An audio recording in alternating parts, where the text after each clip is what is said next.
Hi, my name is John Purcell, and I'm a dialogue editor. When I say I'm a dialogue editor, most people go, huh? What's a dialogue editor? Most people understand that there's different kinds of sound editors in movie post-production. There's people who edit sound effects. What do they do? Well, they edit simple things like, nuclear bombs and buses full of school children falling off of cliffs and motorcycle buys, and also lots of little things you never hear, like a little car horn here, a little car by there. But once you sort of explain to people what they do, they go, I get it, sound effects. There's also people called backgrounds editors. Now, if you don't know what a background is, you don't really know what an editor is. But all movies have backgrounds.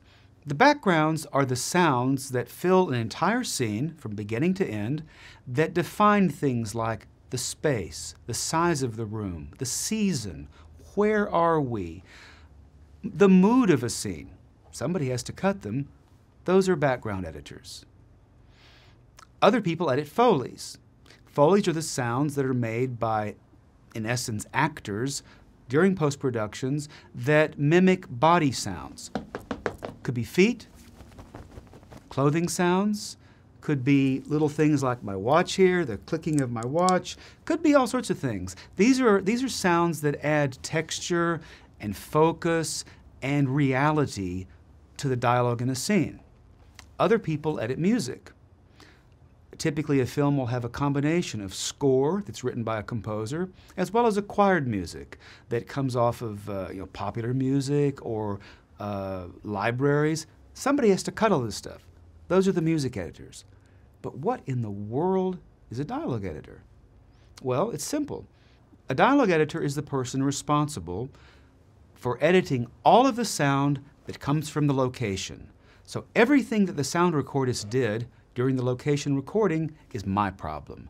It could be sync sound, it could be wild sound, which we'll learn about later. It could be all sorts of things.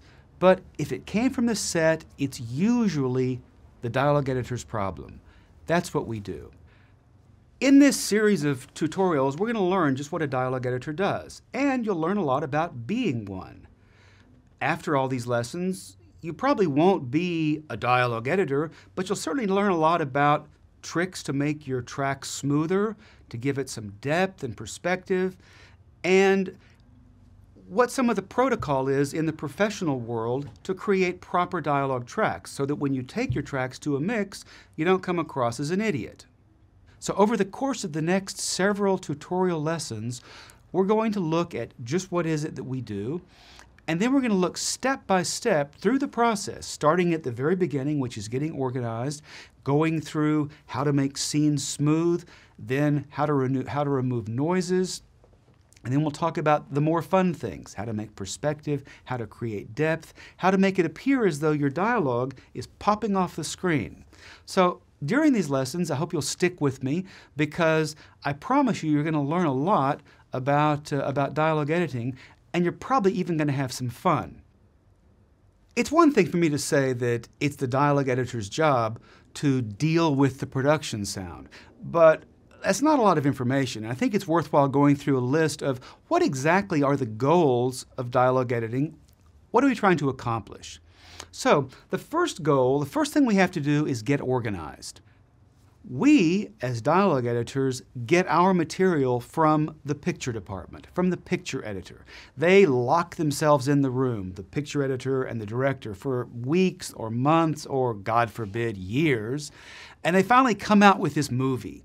There's a picture and there's a soundtrack. And the soundtrack comes to us in the form of an OMF, which is this Esperanto-type language that enables a picture editing machine to talk to a sound editing machine. When the sound comes to you, it's going to be a big mess. First time you watch the finished edited film, it'll probably be in the film editing room, or you might get it on a DVD. When you first see the film, you think it's okay. You really do. You talk yourself into thinking, hey, it's not so bad. And it's not until you tear it apart that you realize that you've got a real mess on your hands. So a lot of what we do as dialogue editors is tearing the film apart, getting it organized, making it so that you can grasp what you're looking at, making it so that when it's finally mixed, it makes sense for the mixer, and making it so you're creating a friendly work environment for yourself so that when you really are editing, you can chug along and edit quite nicely. I truly believe that if I am nice to my tracks and I get them organized properly and I lay them out in a way that I can see them and understand, this is the geography of the track, then the tracks will begin to actually talk to me and tell me, ooh, cut me like this, ooh, cut me like this. And most people think I'm completely mad that this is the way I work, but hey, it works for me and I still make a living, I still have a job, so I'm doing something right. In this presentation, you've learned how dialogue editors contribute to a film's success. You've also seen what other sound editors do. In the next lesson, you'll learn why good dialogue editing is so important, and hear how noises can cause trouble. Plus, we'll touch on focus, perspective, and depth in dialogue tracks. Thank you for watching Dialogue Editing for Motion Pictures, a guide to the invisible art. This series is produced by the Sela Yaniv School.